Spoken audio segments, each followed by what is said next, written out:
Hello, welcome to my party. What do you do when you have a cold, but you so desperately want to have a little luncheon party? You have a party for two. So we're having a party for two. We've not invited other guests, but I'm making a wonderful tomato soup and I want to show you how I do that. Let's get our water in the water glasses.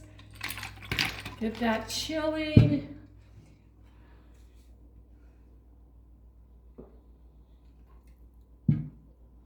And I'm going to show you how to make beautiful tomato soup without any cream.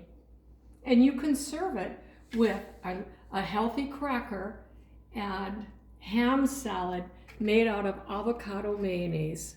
It's really delicious. If I could get this here.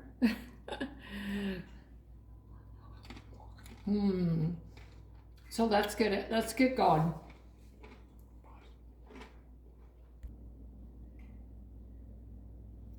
So I'm ready. I'm ready to get this party started. So let's get cooking. The first thing that you do is you collect your ingredients. And here they are to begin with. Extra virgin olive oil, onions. Purple, you know, is healthier than the others, but I use purple and yellow. Garlic, red pepper flakes, and bay leaf. You take and you chop that up, I guess it would be the onions and the garlic, and you saute it in the extra virgin olive oil for just a couple minutes. And you have this. Looks easy enough, right? Oh, did I mention a bay leaf? I can't remember if I did, but you put a bay leaf in. The next thing you do is you're going to add 2 cans of tomatoes. It has to be whole tomatoes. I'm still learning about which are the best ones. I read the ingredients in the back. I don't think I found the ones that I want right now, but I'm using these Central. You put in 2 cans of whole tomatoes for our tomato soup. Then the next thing you do is you get a potato masher and you mash down those tomatoes to about 2-inch pieces.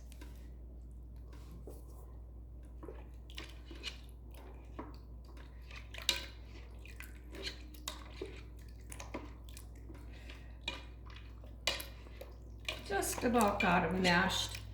Looks pretty thick in there. And we're going to let this cook. Before we let it cook, we're going to add a little bit of sugar. For brown sugar, I'm going to use a sugar replacement. I'm going to use some Puree. You put 2 tablespoons of that in. It's going to kind of give it a good sweet taste. You know, these tomatoes are acidic. And what you can do, if you feel like you want to make the soup more alkaline, you can add baking soda, like a half a teaspoon baking soda. It'll fizz all up. I've done it both ways. Today we're going to do it without the baking soda. And then the crazy thing, instead of cream, what we're going to add is sourdough bread. I've got here about 29, well less than that because I cut the crust off. I cut off 40%. I have about 20 grams of sourdough bread. I'm going to put that in here and let that cook down instead of heavy cream. Another hack, if you didn't want to use that, is you could add oatmeal. You could put oatmeal in your tomatoes. So let's just go backwards here. I had olive oil, an onion or 2, garlic, red pepper flakes, and bay leaf. I sauteed that all up. I added 2 big cans of tomatoes. I mashed the tomatoes, and I added 2 pieces of sourdough bread that I cut the crust off. That's where we're at right now. And we're just gonna let this cook down. That bread is gonna dissolve in there and be really, really beautiful. We've got some more things to add, but this needs to cook for a while. I want to show you some really cool information. Can you see this? This is just cooking, but can you see this? Wow. This is so incredible. You know, you hear people say that you should use extra virgin olive oil. Okay, here's a few reasons why. Did you know that extra virgin olive oil is an antioxidant? It's an anti-inflammatory.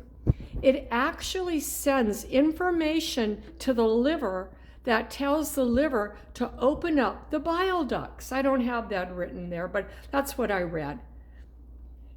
You can actually heat extra virgin olive oil without losing all the benefits like we always thought. It does retain some, but a really healthy thing to do is every morning take a half a tablespoon or a tablespoon of that before you start eating, and you will get the properties that are in extra virgin olive oil.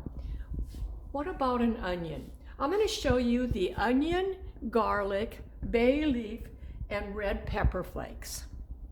These are the first 5 ingredients. Do you know what they have in common? Is this vitamin C. There's vitamin C in onions, there's vitamin C in garlic, and there's vitamin C in bay leaf. How much vitamin C? I don't know. But isn't that fascinating that you can get that these ingredients that our body needs are in these foods? It's just so incredible. Let's look at B6. B6, B6, B6. Onion, garlic, and the bay leaf all have B6. What's unique about the onion is that it has quercetin. And there's more and more information about quercetin being a healthy mineral vitamin. And you've heard that coming up with people who've had long-term COVID symptoms being recommended to use quercetin. And an onion has folate. I'm sure it has some other things. This is the main. Garlic.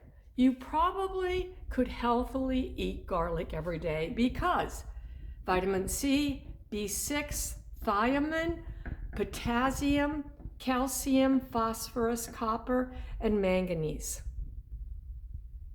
inside that little clove of garlic. Now this is the one that blows my mind, the bay leaf. Let me grab one. I can tell you, I have cooked since I've been 19 years old, learning to cook, love to cook. I never understood why you would ever put a bay leaf in a recipe.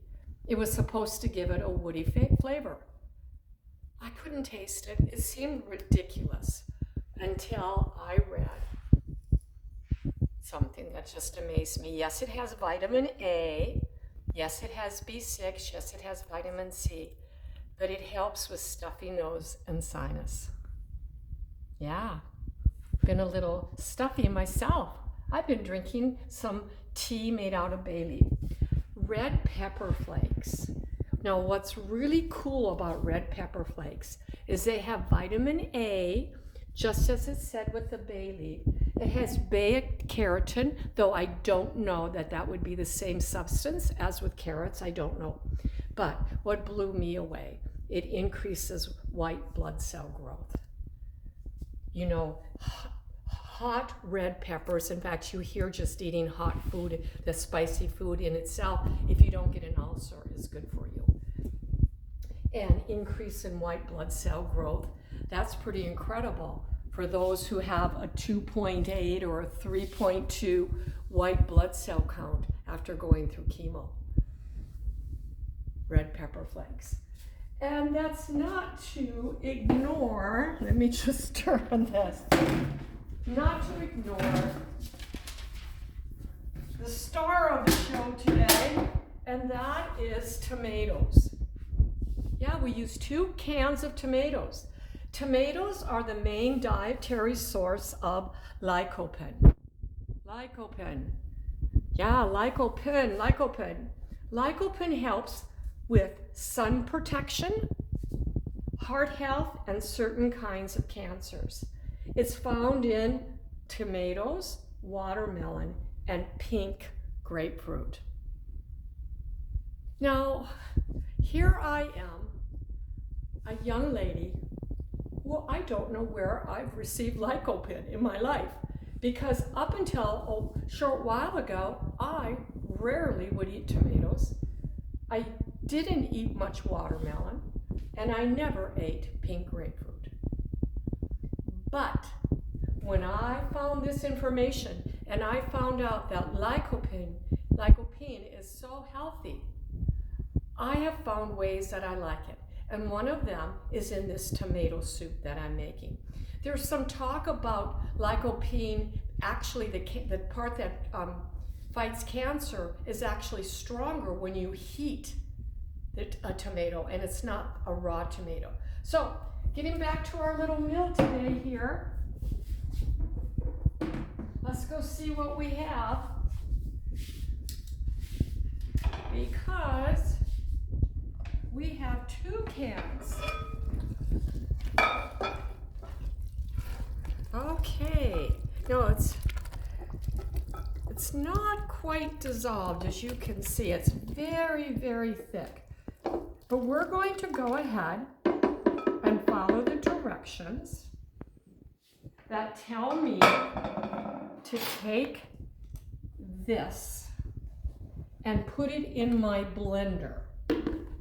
So instead of going right to my blender, I'm going to go, did I miss it? Oh yeah, a little bit. I'm gonna go there. And from there, what are we gonna do? Oh, I know what we'll do with that. This works really well. Watch this. We'll just cover that up. Okay, then let's go to our blender. And you can tell I'm not a perfectionist. We're gonna put it in here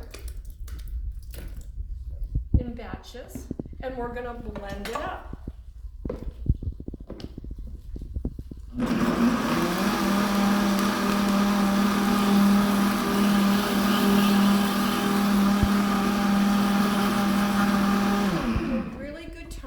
To add the other 2 tablespoons of olive oil is right then. Okay, there's 1 batch.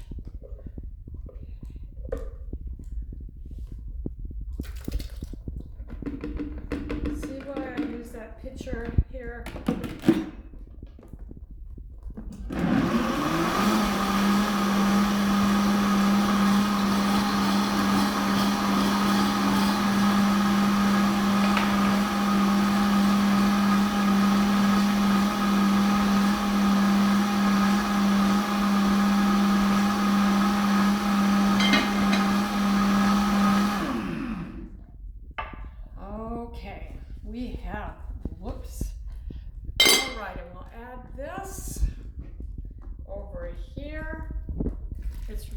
Really hot.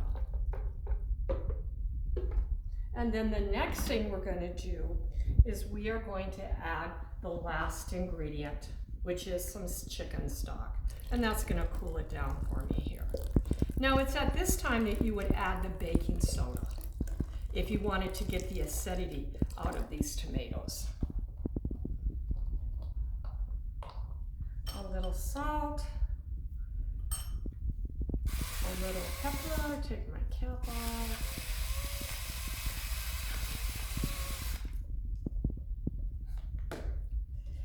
And get a spoon. And you will let this cook. And let it cook up. And it is absolutely beautiful, beautiful tomato soup. I absolutely love it. And you know what? I love it. I love it. I love it. Just like I love tomato soup when when I was little, so maybe I did get some lycopene as a child. I'm going to take just a little bit of this because you're going to want to use a ladle. And ladle a little bit in here. And then what you would do is put a little chives on top.